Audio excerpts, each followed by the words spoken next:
Welcome back to the channel.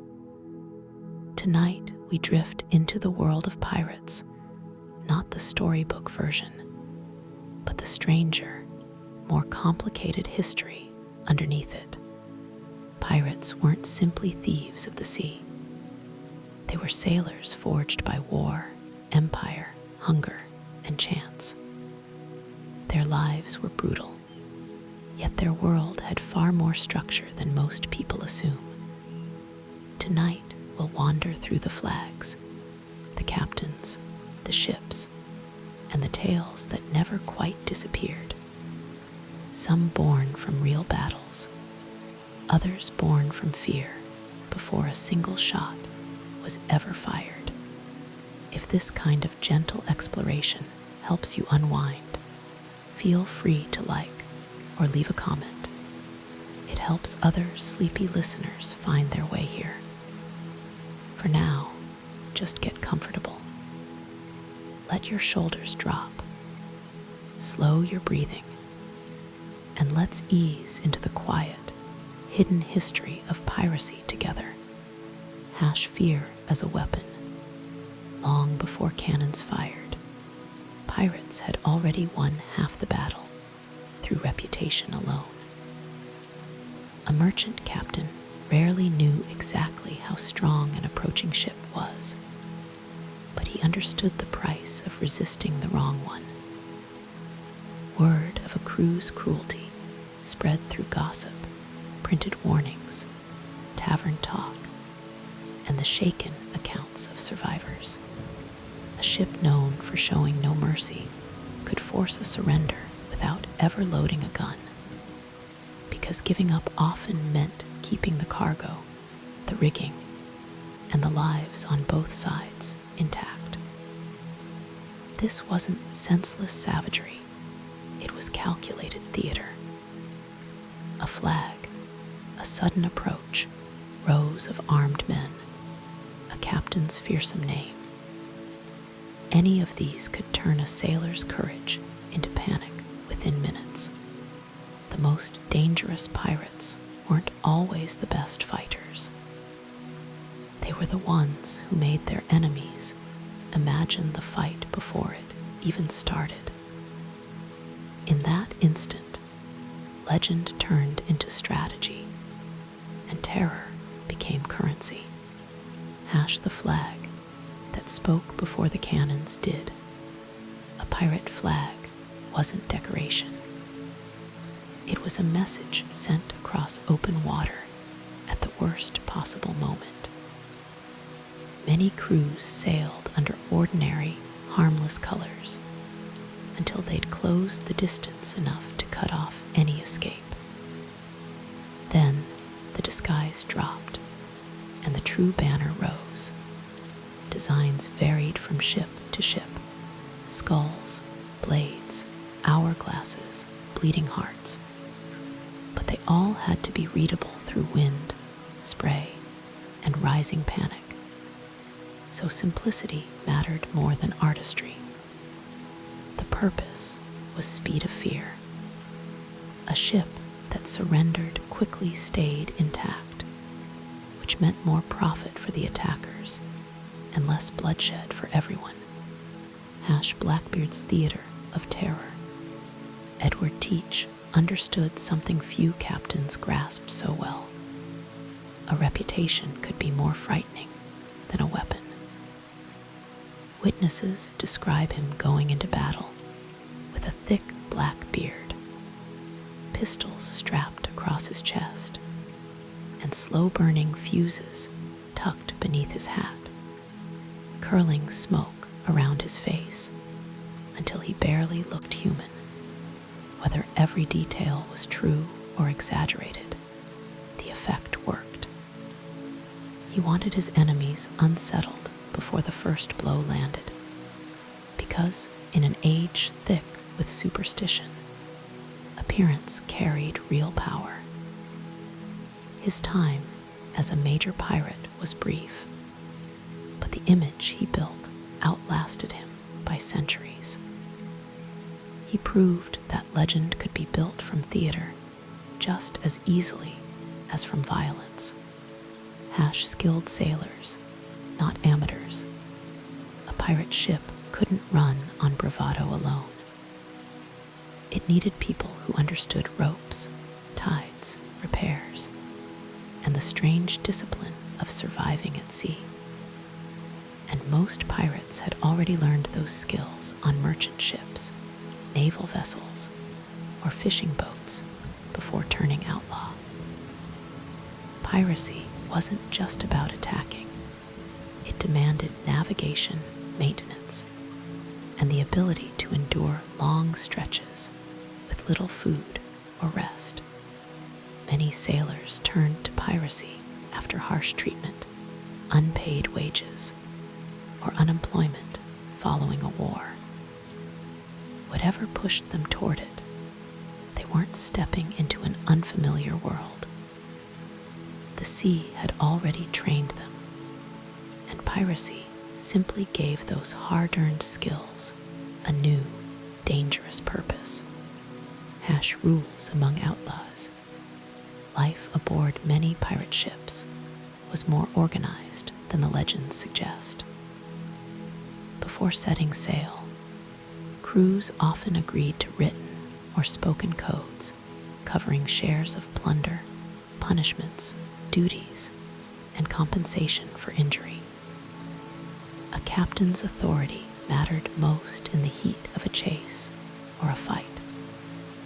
At other times, his power could be checked and even overturned by the crew.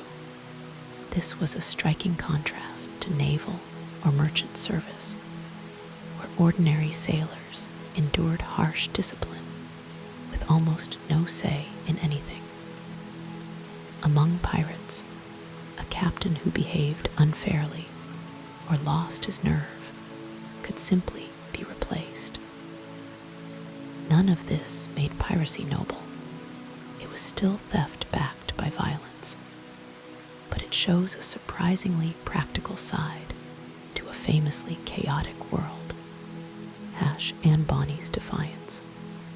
Anne Bonny's legend comes from testimony, scandal, and sheer disbelief. Born in Ireland and raised in the colonial Atlantic world, she became linked to the crew of Calico Jack Rackham. What set her apart wasn't merely sailing among pirates. It was that witnesses placed her directly in the fighting, dressed for battle rather than hiding below deck, like many of the men reportedly did when the crew was finally captured. The details have been embellished over the centuries, but the core of the story remains remarkable. A woman who refused to play the role the world expected of her. In one of history's most violent professions, a short, explosive era, the golden age of piracy, people picture Caribbean flags, legendary captains, actually lasted less than a single human lifetime, mostly confined to a few decades around the turn of the 18th century. The timing wasn't accidental.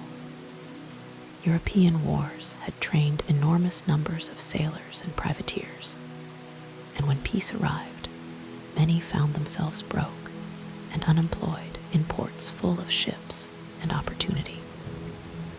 Meanwhile, Atlantic trade was booming and difficult to police. Eventually, navies, pardons, trials, and public executions closed that gap. What feels like an endless age of adventure was, historically speaking, a short and violent flash.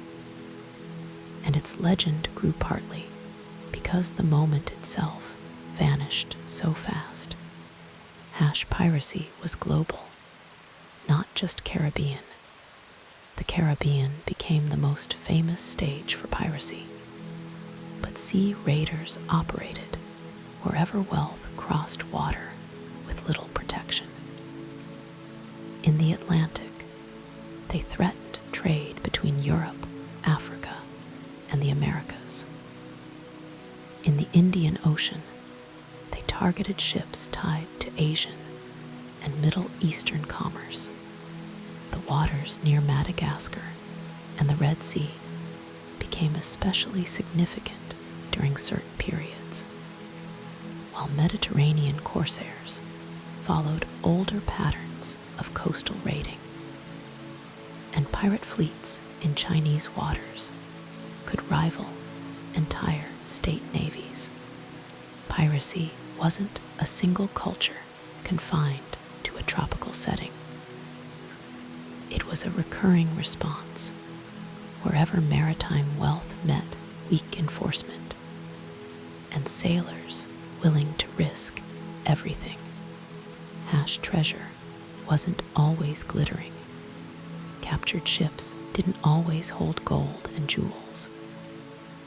Often the real prize was cloth, spices, sugar, tools, or food. Goods that were far easier to trade or use quickly. Pirates typically spent or divided plunder fast, because holding on to it created problems of its own. The image of buried treasure grew mostly after captures. Once trial records, newspapers, and eager treasure hunters turned scattered facts into irresistible stories. Qing Shi's floating empire.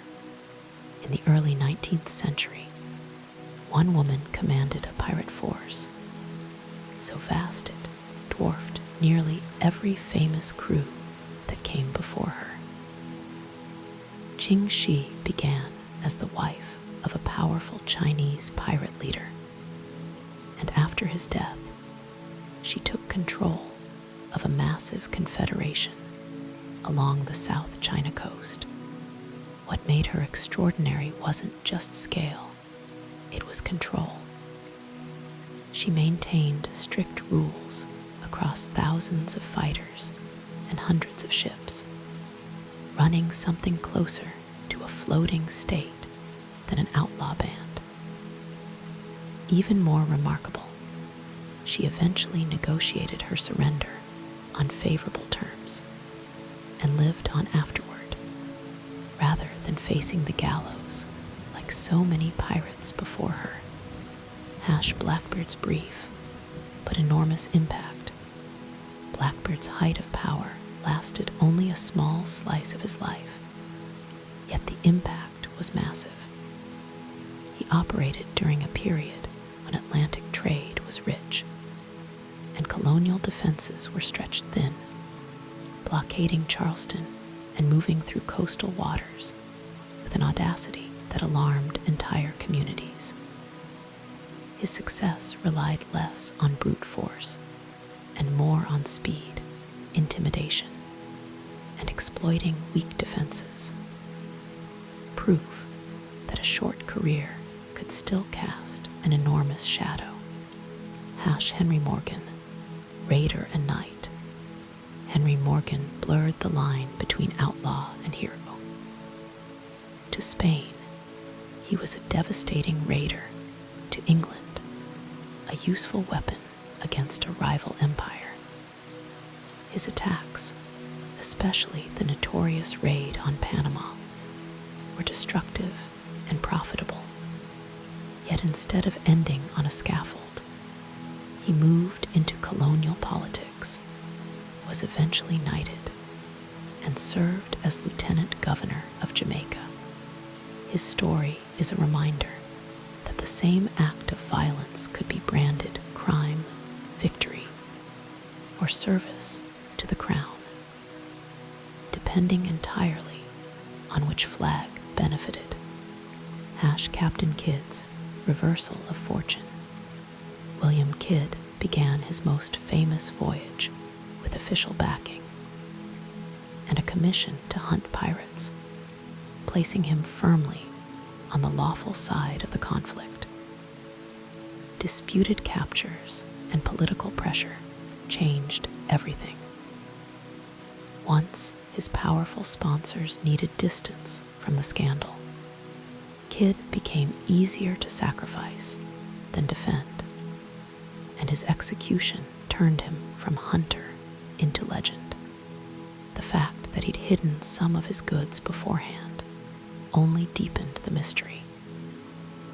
A man sent to fight piracy ended up remembered as one of its most famous accused. Bartholomew Roberts, the disciplined raider.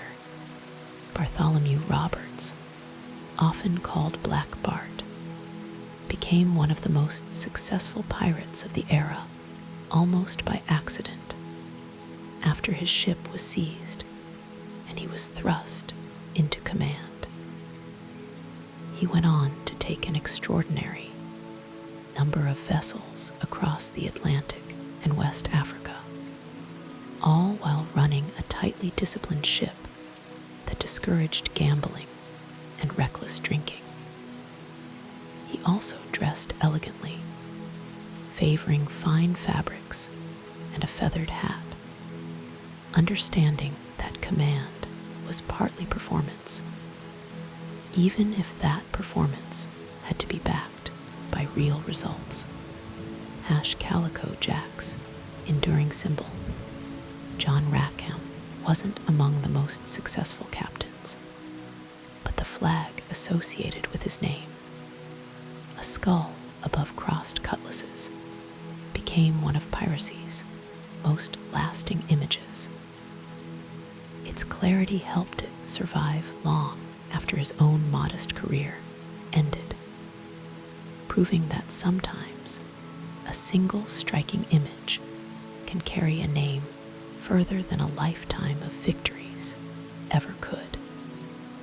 Anne Bonny and Mary read together.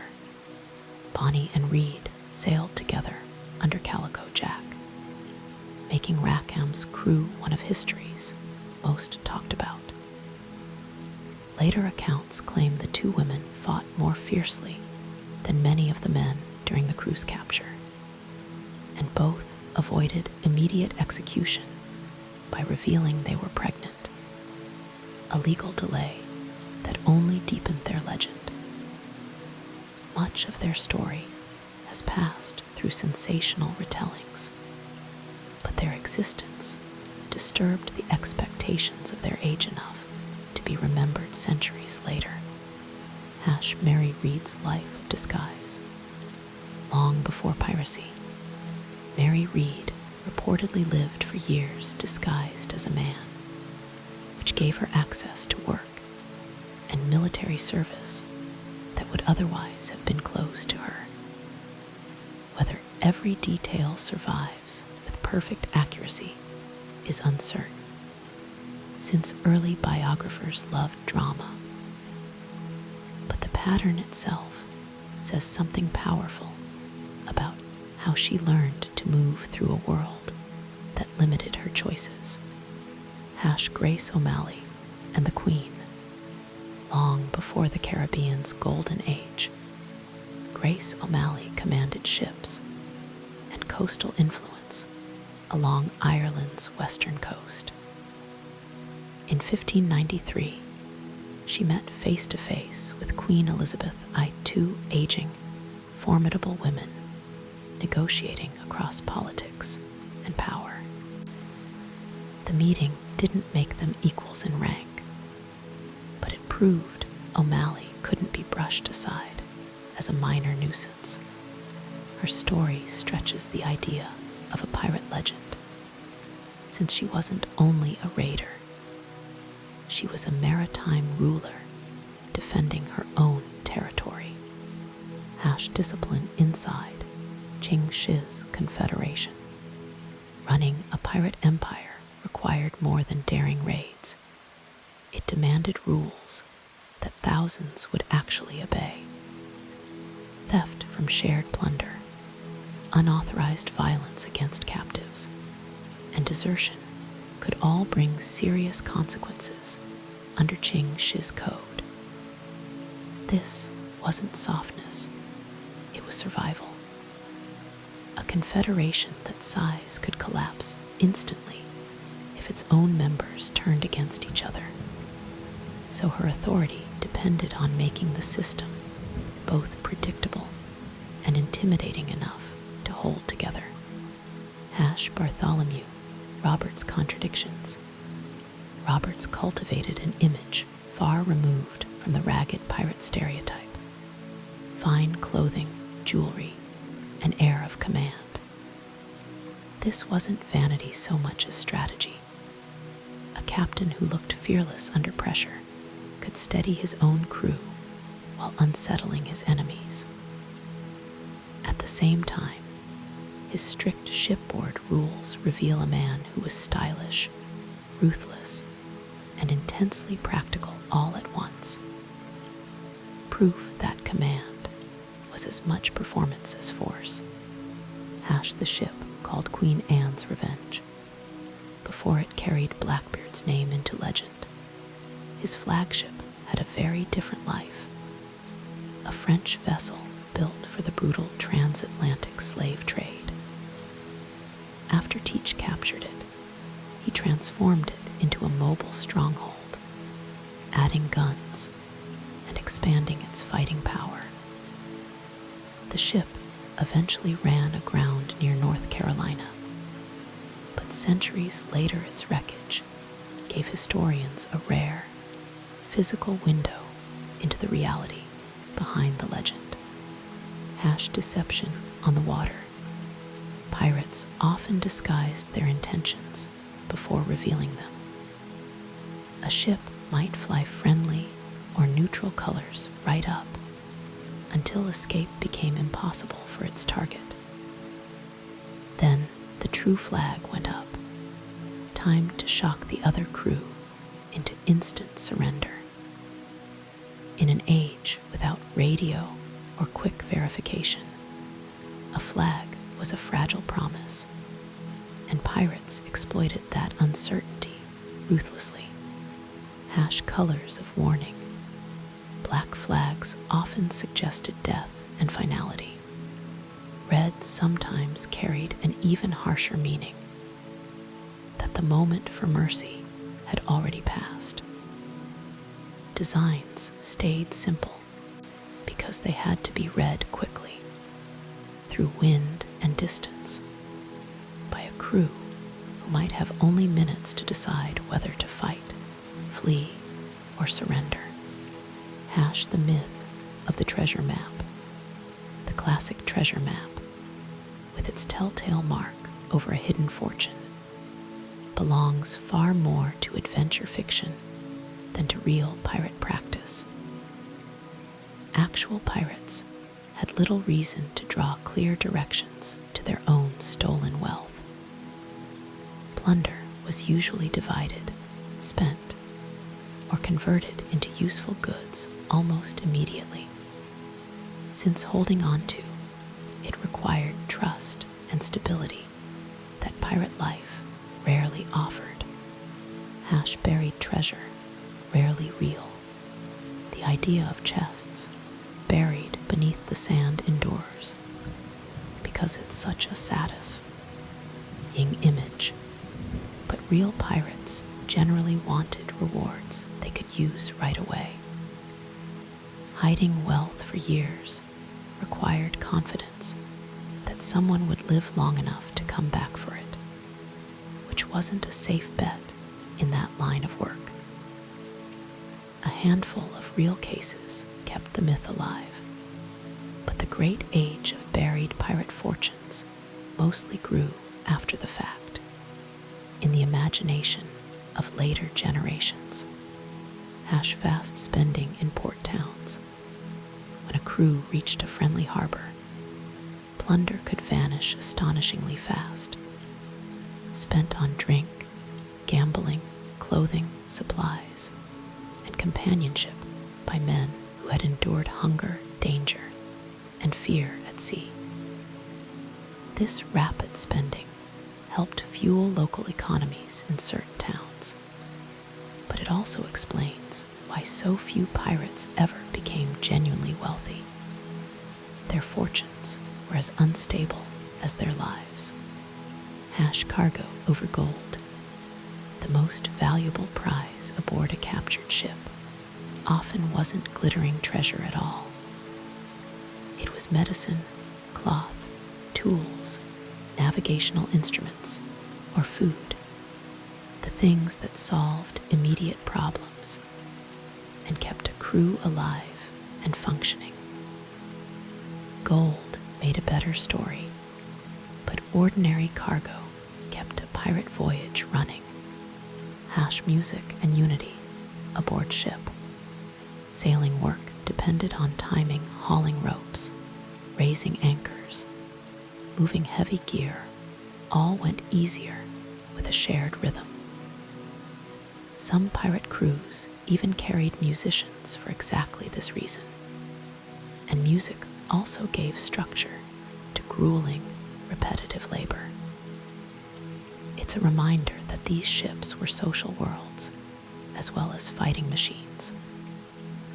The same deck preparing for violence could later fill with singing and stamping feet. Codes of conduct. Many crews adopted shared rules against theft, gambling, and fighting aboard ship. Because a wooden vessel far from any authority couldn't survive constant internal conflict. These weren't gestures of kindness. They were survival tools, born from the plain fact that a crew of armed men needed real boundaries to keep functioning. Compensation for injury. Some crews promised payouts from shared plunder for injuries suffered during a raid, with different amounts for the loss of a hand, an arm, an eye. It was a brutal kind of insurance, but it made sense in a line of work where a disabled sailor had almost no other safety net. And it also encouraged bravery during attacks, since a badly hurt crewman knew he wouldn't necessarily be abandoned. Fragile command. A pirate captain's authority existed only as long as the crew accepted it. Cowardice, unfairness, or excessive control could get him removed. A sharp contrast to naval service, where rank came from the state and was enforced by harsh punishment. Pirate leadership depended entirely on results, which made it constantly under judgment and never fully secure. The quartermaster's quiet power.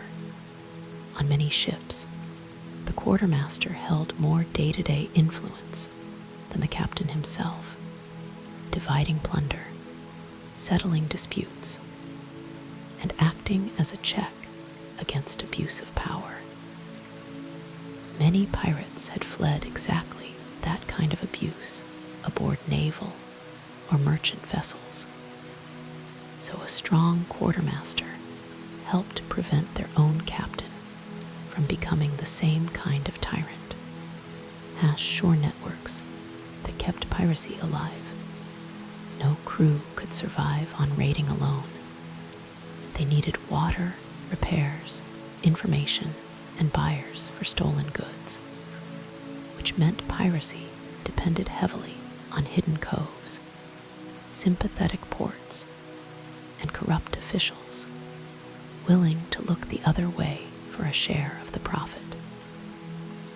This made piracy as much a problem of complicit communities as of ships at sea.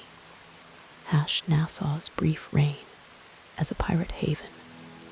In the early 18th century, Nassau in the Bahamas offered nearly everything pirates needed: a useful harbor, proximity to shipping lanes, and weak enough imperial control to let outlaw power take root. Shallow channels let smaller pirate vessels slip past larger naval ships entirely. Eventually, the arrival of royal authority and the offer of pardons ended that brief era, with some pirates accepting a legal path back and others resisting until they were hunted down. Port Royal, the wickedest city on earth. 17th century Port Royal grew wealthy on the back of privateering and trade, its deep harbor making it a vital English base in the Caribbean, and its reputation for vice becoming nearly as famous as its strategic value. In 1692, a massive earthquake shattered the town, sinking parts of it into the harbor. To many at the time, it looked like divine punishment. To archaeologists later, it became a rare and valuable underwater record of the era. Madagascar's distant frontier, far from the Caribbean. Madagascar offered pirates a base near some of the richest trade routes on Earth, along with harbors for repair, trade, and refuge. Its distance from European power meant authorities struggled to project force there, creating a frontier where outlaw crews could linger far longer than in more closely watched waters.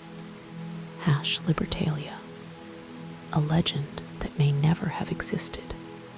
Among the strangest pirate stories is that of a supposed free settlement in Madagascar, where outlaws rejected kings and shared property equally. Historians widely doubt whether it ever truly existed as described. It may have been invented or embellished by writers hoping piracy could carry a deeper political message. Real or not, the story reveals something about how people wanted to imagine pirates, not just as criminals, but as symbols of escape from oppressive systems. Self-justifying rebels. Some pirates framed themselves as fighting back against corrupt merchants, cruel captains, and exploitative empires, rather than as common thieves.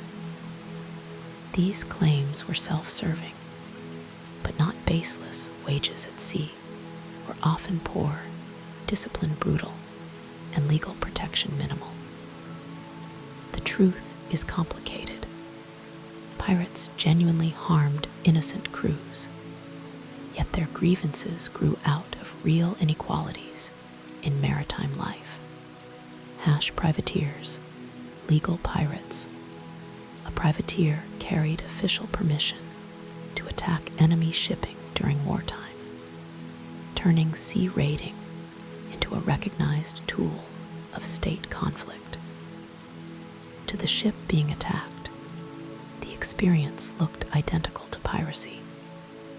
The difference lay entirely in paperwork and politics. When commissions expired, but ambitious sailors kept raiding anyway, the line between hero and criminal could vanish overnight.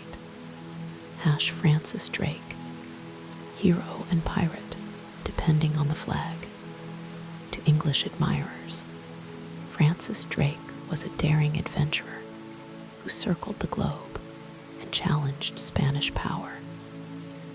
To Spain, he was a violent raider who attacked ships and settlements under cover of English ambition. Queen Elizabeth knighted him for the very same voyage. Spain considered an act of theft proof that his reputation depended almost entirely on which side of the ocean was judging him. From meat smokers to sea raiders, the word buccaneer didn't begin with cutlasses and chases. It came from Caribbean hunters who smoked wild cattle and pig meat on wooden frames to sell to passing ships. Pressure from Spanish authorities and the lure of profit gradually pushed some of these hunters toward raiding, and their deep knowledge of coasts and local conditions made them formidable fighters. Long before it meant piracy, the word simply meant survival. Small, fast, and deadly. Speed often mattered more than size.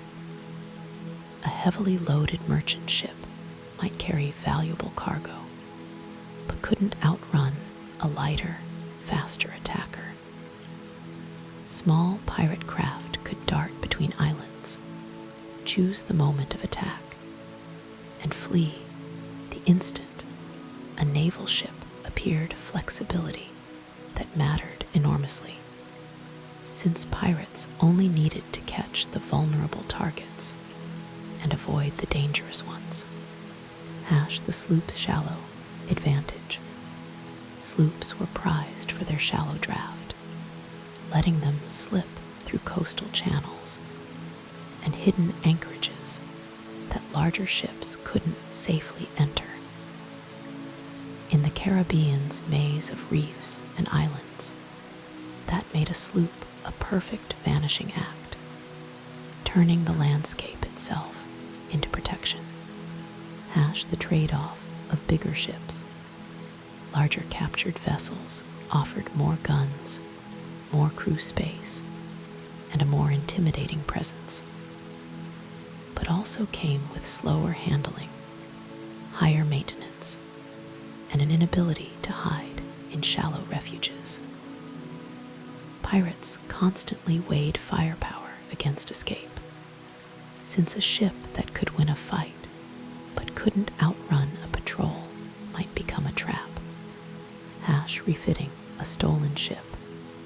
When pirates captured a vessel they liked, they often reshaped it entirely, adding gun ports, clearing deck space, adjusting rigging, turning a ship built to carry cargo profitably into one built to chase, threaten, and escape. It took skilled hands and planning, showing that piracy involved real technical adaptation, not just theft. The value of a ship's surgeon. Medical skill was rare and precious at sea, where infection, wounds, and disease could cripple a crew faster than any battle. Because trained surgeons were so valuable, pirates sometimes forced them to remain aboard after a capture. A grim form of recruitment that reveals just how practical and desperate pirate life could be. The navigator's hidden power. A captain might lead the attack, but a skilled navigator decided whether there was ever a prize to reach in the first place. Reading currents, seasonal winds, and dangerous shallows, using little more than stars, coastlines, and hard-won experience, made the difference between a successful raid and a wreck. Turning a weapon into a functioning threat instead of a vessel drifting toward ruin. The grinding reality of shipboard life. Behind the romance was a cramped, damp, foul-smelling world with almost no privacy, constant risk of injury, and no way of knowing when a naval patrol might appear on the horizon. Disease, fevers, dysentery, scurvy, infected wounds killed far more sailors than cannon fire ever did, spreading easily through crowded, undernourished crews. The value of fresh water. A ship loaded with stolen coin could still be doomed if its water ran low. Every crew needed a steady supply for drinking and cooking, and barrels could leak or spoil on long voyages. Water shaped routes and schedules as much as profit did. A captain might choose a less lucrative course simply to keep his crew alive. Spoiling food and persistent pests. Ship stores fought a constant battle against time. Meat rotted, biscuits filled with insects, and dampness ruined precious supplies. weevils, and rot were simply part of life aboard a wooden vessel, and keeping the ship functional took endless, unglamorous labor: cleaning, patching, pumping, and repairing. Storms, the enemy no one could outwit. A warship could be avoided or outrun. A storm could not. Heavy weather tore sails, flooded decks, and drove ships onto reefs regardless of a crew's courage or reputation. And because pirates often operated far from safe harbors, a storm-damaged ship might never find shelter in time. Hurricanes, in particular, could scatter entire fleets and erase months of planning in a single night. Boarding decided the fight. Cannon fire could terrify a crew, but pirates usually wanted the target ship intact, which made close combat, grappling hooks, pistols, cutlasses, sheer numbers, the moment that actually decided most attacks. Merchant crews often surrendered once pirates reached the deck, since there was little room for hope once the fighting turned personal. Reputation as a substitute for battle. The most effective pirates rarely needed to fight at all. If their name carried enough dread, a target crew might surrender the instant danger appeared, sparing everyone injury and preserving the ship's condition. A pirate's past violence kept working for him long after the raid that created it. Reputation crossing the water faster than any ship could sail. Willing recruits. Not every captive wanted rescue. Faced with brutal discipline, low wages, and dangerous work aboard legal vessels, some sailors joined pirate crews willingly when offered a share of plunder and a real voice in shipboard decisions. Even though claiming they were forced later became a common defense in court. A world of mixed origins. Pirate crews often brought together sailors of many nationalities and backgrounds: English, Irish, Dutch, African, Spanish, indigenous, and more, creating a rough, adaptable community shaped entirely by opportunity rather than any tidy category. Some formerly enslaved people found in piracy a rare, if uneven, path toward freedom, even while pirates remained embedded in the same violent Atlantic economy that profited from slavery. Rougher equality, real limits, compared to the strict hierarchy of merchant or naval service. Pirate crews sometimes offered ordinary sailors a stronger voice and a clearer share of reward through voting and agreed shares of plunder. This didn't make pirate life fair by modern standards. It remained violent and criminal. But it helps explain why piracy could attract recruits despite the very real risk of execution. The human cost behind the legend. It's tempting to recast pirates as rebels escaping an unjust system, but the fuller truth is darker. Their raids terrified ordinary sailors, destroyed livelihoods, and sometimes involved real cruelty toward prisoners. Even when pirates built fairer rules among themselves, that fairness rarely extended to the people they attacked. A tension that makes the real history more compelling than any costume version of it. Wealth draws danger. Piracy thrived wherever rich trade routes met weak protection. Narrow paths passages, island chains, and unstable politics all made certain waters especially attractive to raiders.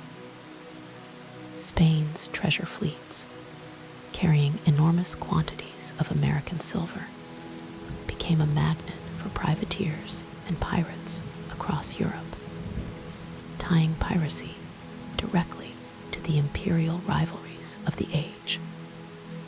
Winds that guided the hunt.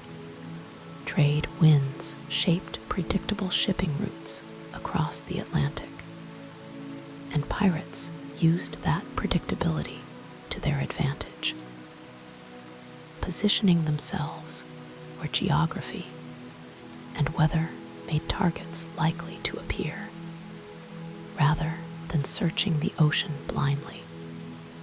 The Caribbean's natural maze. Countless islands, reefs, and hidden passages made the Caribbean nearly impossible for authorities to fully control. A pirate crew could watch a shipping lane from a sheltered anchorage and vanish before a heavier warship arrived, local knowledge turning geography itself into a weapon. Corsairs of the Mediterranean. Long before the Caribbean's golden age, North African corsairs terrified Mediterranean shipping for centuries, operating from fortified, organized port cities like Algiers and Tunis, rather than rough hideouts. Tied closely to Ottoman politics and European rivalries, their raids brought wealth and captives into local economies, and some commanders rose to command fleets rivaling entire European navies, blurring the line between pirate, admiral, and statesman. In all, their ocean of risk. Piracy in the Indian Ocean predates the Caribbean legends by centuries, growing from ancient trade routes linking East Africa, Arabia, India, and Southeast Asia. The Red Sea in particular became a tense corridor, since ships carrying pilgrims and valuable cargo made tempting, if politically dangerous, targets.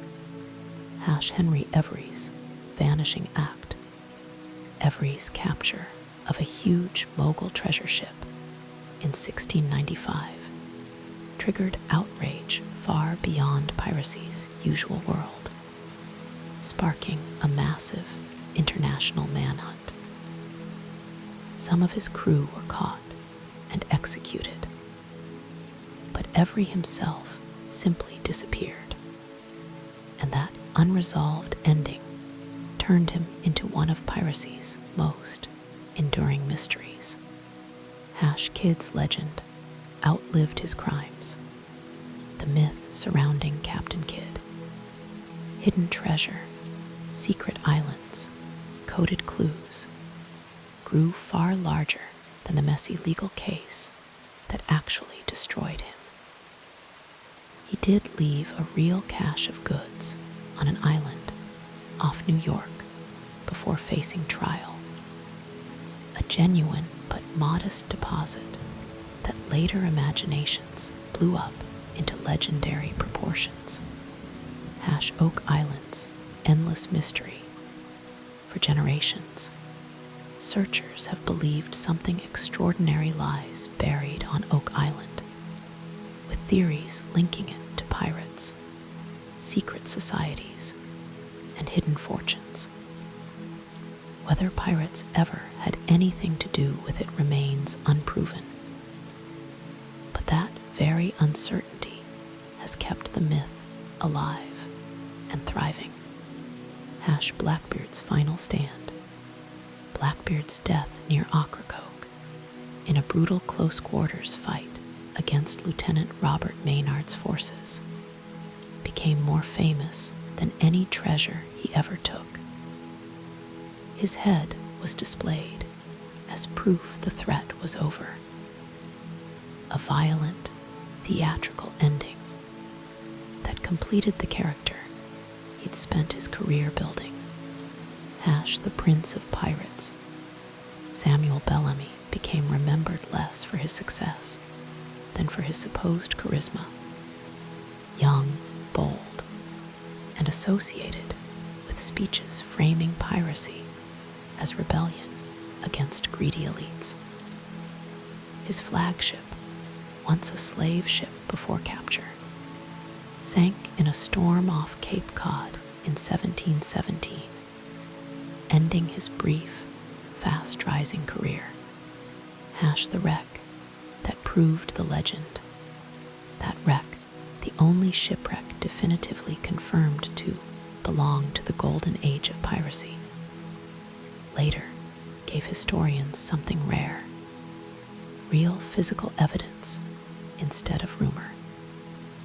Coins, tools, and rigging recovered from the seafloor helped researchers understand pirate life beyond sensational trial testimony, while also tying the ship directly to the brutal history of the slave trade it began in.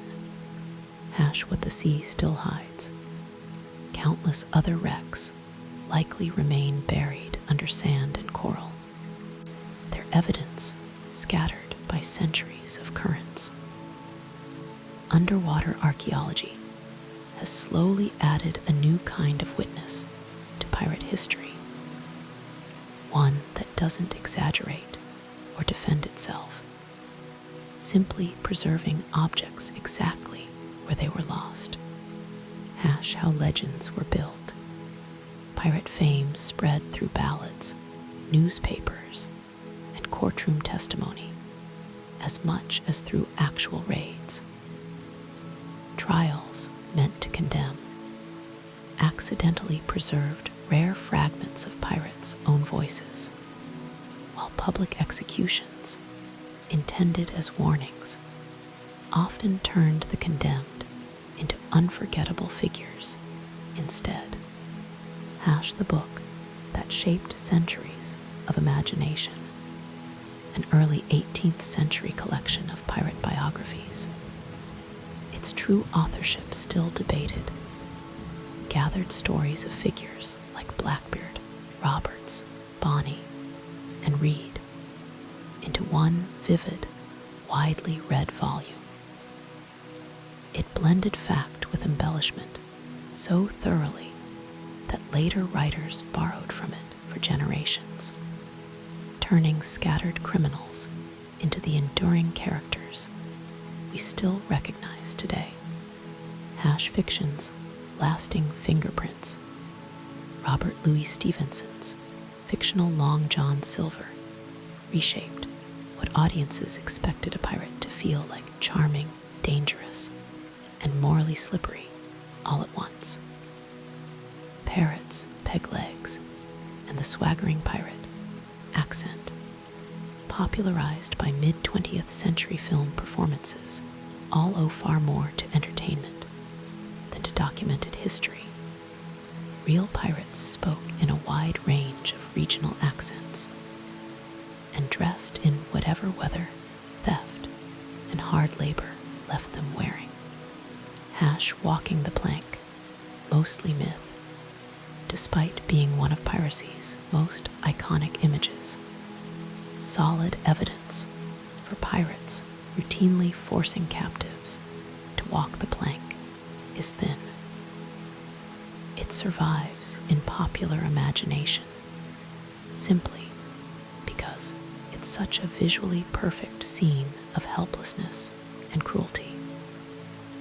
Even though real pirates had many other, faster ways of dealing with captives, symbols that outlived their origin, the skull and crossbones has drifted far from its maritime roots, now appearing on sports logos, fashion, and protest banners, carrying whatever charge of rebellion or danger a given context calls for. It's a rare symbol that has traveled so far from its original purpose while staying instantly recognizable. Why the legend endures. Pirate stories endure because they hold two opposing ideas at once: freedom and danger. Pirates seem to break from ordinary life and its rules, yet that freedom is constantly surrounded by storms, disease, betrayal, and the ever-present risk of capture. That tension is what keeps drawing people back to figures who reject control, even when those figures are genuinely frightening. The most powerful pirate legends are never pure invention. A woman really did command a vast pirate confederation. A young captain really did vanish after a world-shaking capture. A former slave ship really did become a pirate vessel and sink beneath the waves. Fiction changed the costumes, the voices, and the symbols, but it didn't invent the fascination from nothing. Real piracy sat at the crossing point of empire, trade, poverty, and the open sea. And that foundation is what gives the legends their lasting weight. And so we come to the end of tonight's journey through the hidden world of pirates. We followed feared captains across open water, stepped aboard crowded wooden decks, and looked past the familiar images of flags and buried gold into something stranger and more human. If you enjoyed this quiet journey through history, feel free to like, subscribe, or leave a thought below. It helps others find their way here too. For now, there's nothing left to do but let your shoulders loosen, let your breathing slow, and let the day drift away. The sea is calm. The sails are lowered. The night is wide and still.